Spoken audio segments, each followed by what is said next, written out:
মুখ্যমন্ত্রী মমতা বন্দ্যোপাধ্যায় ভবানীপুর আসনটা জেতার মতন অবস্থায় এখনো নিয়ে আসতে পারেনি তৃণমূল কংগ্রেস। সে হতেই পারে 294টার মধ্যে একটা আসনে যদি পিছিয়ে থাকা হয় ঠিক আছে, অসুবিধা নেই, কিন্তু সেই আসনটা মমতা বন্দ্যোপাধ্যায়ের প্রেস্টিজ ফাইট।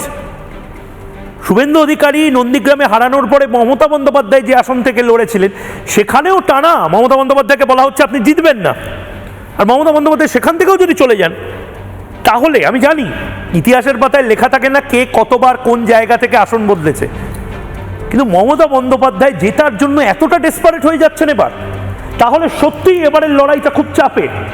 মমতা বন্দ্যোপাধ্যায় সম্ভাব্য কোন কোন আসন থেকে দাঁড়াতে পারেন যদি ভবানীপুর থেকে মমতা বন্দ্যোপাধ্যায় না দাঁড়ান একবার দেখব। কলকাতা বন্দর আমি বললাম, এই মুহূর্তে কলকাতা বন্দর বাদেও মমতা বন্দ্যোপাধ্যায়ের জন্য ভাবা হচ্ছে সূত্রের খবর রাসবিহারী আসন।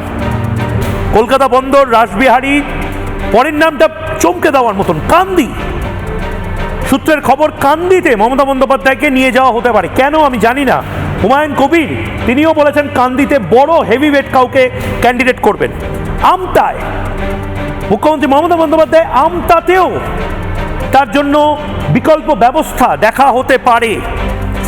এবং 5 নম্বর নামটা সবচেয়ে চমকে দেওয়া নাম, শুভেন্দু অধিকারী ছেড়ে ভাঙড়ে যদি মুখ্যমন্ত্রী মমতা বন্দ্যোপাধ্যায় নওশাদ সিদ্দিকীকে হারানোর জন্য যান, মুখ্যমন্ত্রী মমতা বন্দ্যোপাধ্যায় তিনি হয়তো এই লড়াইটা জিতবেন, কিন্তু মুখ্যমন্ত্রী হিসেবে তার কি কোনো ক্রেডিবিলিটি থাকবে? সুপ্রিম কমান্ডার হিসেবে তার কোনো ক্রেডিবিলিটি থাকবে?